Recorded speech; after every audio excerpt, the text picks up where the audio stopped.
নমস্কার, রাধে রাধে। আশা করছি সকলেই খুব ভালো আছেন, সুস্থ আছেন। কিন্তু আমি ভালো নেই, আমার শরীর প্রচণ্ড খারাপ, খুবই ঠান্ডা লেগে গেছে। তো আজ তো ভাবিনি যে কোনো একটা ভিডিও শ্যুট করে আপনাদের সামনে আসতে পারবো। তো আপনাদের সামনে না এলেও আমার ঠিক মনটা ভালো লাগে না। কথা না শেয়ার করলে, ভিডিও না শ্যুট করলে আমার একদমই মন ভালো লাগে না। তাই ভাবলাম যে ঠিক আছে, একটু ওষুধ খেয়ে একটু ঠিক হয়ে গিয়ে আপনাদের সাথে একটা ভিডিও শেয়ার করি। আর চলুন দেখে নিই তাহলে আজকে কি ভিডিও শেয়ার করছি। আর আমার নতুন ভিডিওতে আপনাদের সকলকে স্বাগত জানাই। বেশি কিছু কথা বলতে পারছি না আজকে, প্রচণ্ড পরিমাণে মাথাটাও খুব ব্যথা করছে। তার মধ্যেই আমি একটা রেসিপি রেডি করেছি।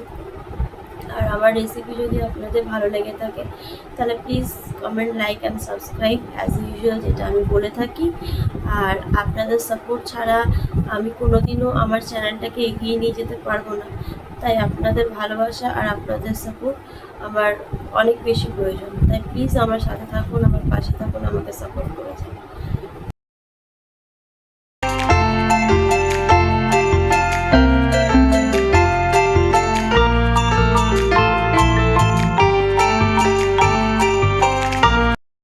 আজ বানাচ্ছি চিকেন শিক কাবাব। তার জন্য দিয়ে দেব তন্দুর মশলা, অল্প একটুখানি দই আর স্বাদ অনুসারে নুন।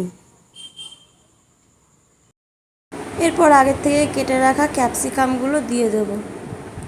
আর কিছু পেঁয়াজ আছে, পেঁয়াজটাও দিয়ে দিলাম একসাথে। এর মধ্যে একটু দিয়ে দেবো আগে থেকে কুচানো ধনেপাতা। তারপর দিয়ে দেবো হচ্ছে একটু পাতিলেবুর রস। রসটা দিলে একটু ভালো ফ্লেভার আসে, টেস্টটাও একটু ভালো হয়, তাই আমি একটু লেবুর রসটা দিলাম। দিয়ে দিচ্ছি কাশ্মীরি লঙ্কার গুঁড়ো। আর এরপরে সবগুলো একসাথে ভালো করে মিক্সিং করে নেব। আর তাই 1 ঘন্টার মতন ম্যারিনেট করতে দেব। আর আমার কাছে চিজের কিউব ছিল না বলে আমি 1 স্লাইস বাটার দিলাম। বাটারটা দিলে বা এই চিজটা দিলে খুব ভালো টেস্টি হয় আর এটাকে ভালো করে ধরে রাখে। দিয়ে দিচ্ছি এখন আদা রসুন বাটা। আবারও ভালো করে একসাথে সব কিছু দিয়ে মিক্সিং করে রাখবো। আর ম্যারিনেট করার জন্য 1 ঘন্টা মতো রেখে দেবো। দিয়ে দেবো একটু কাজু আর কিশমিশ বাটা। মিক্সিতে বেটে নিচ্ছি। বাটা হয়ে গেলে এটা ওপর থেকে দিয়ে দিলাম। সব কিছু ভালো করে মিক্সিং করে রেখে দিচ্ছি প্রায় 1 ঘন্টা মতো। আর এরপরে তৈরি করে নেবো চাটনি। তার জন্য পুদিনা পাতাটা দিয়ে দিলাম, এরপরে ধনে পাতাটা দিয়ে দিচ্ছি। আর এরপর দিয়ে দিচ্ছি কিছু আদা কুচো, লঙ্কা আর রসুন কুচো।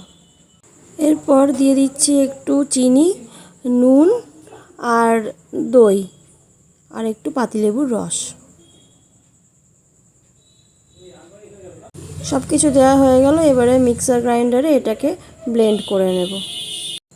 ম্যারিনেটটা প্রায় হয়ে এসছে, 1 ঘন্টা হয়ে গেল।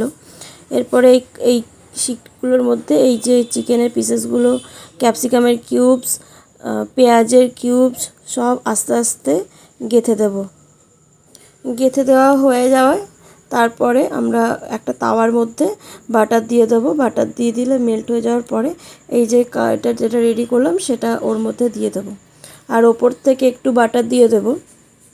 আর আস্তে আস্তে এইভাবেই আমরা একটু সেঁকে নেবো তাওয়ার মধ্যে। তারপরে তাওয়াটাতে তো আর ভালো করে সেঁকা যাবে না, তাই বলে আবার এটার মধ্যে গ্যাসের ফ্লেমে এটা আবার ভালো করে সেঁকে নেবো, যাতে পোড়া পোড়া যাতে গন্ধটা আসে, তাই জন্য। আপনারা দেখতে পাচ্ছেন যে গ্যাসের ফ্লেমটার মধ্যে দিয়ে এগুলো আমরা রেডি করে নিচ্ছি এক এক করে। আর এই যতক্ষণ না পোড়া পোড়া ভাবটা আসবে ততক্ষণ মনেই হবে না যে আমরা এই কাবাব বলে কিছু খাচ্ছি। তাই শিক কাবাব করতে গেলে এরকম ফ্লেমের মধ্যে দিয়ে করতে হবে। আর আমাদের রেডি কাবাব উইথ চাটনি। আজ তাহলে আসি, দেখা হচ্ছে অন্য একটি ভিডিওতে। ততক্ষণ ভালো থাকবেন, সুস্থ থাকবেন।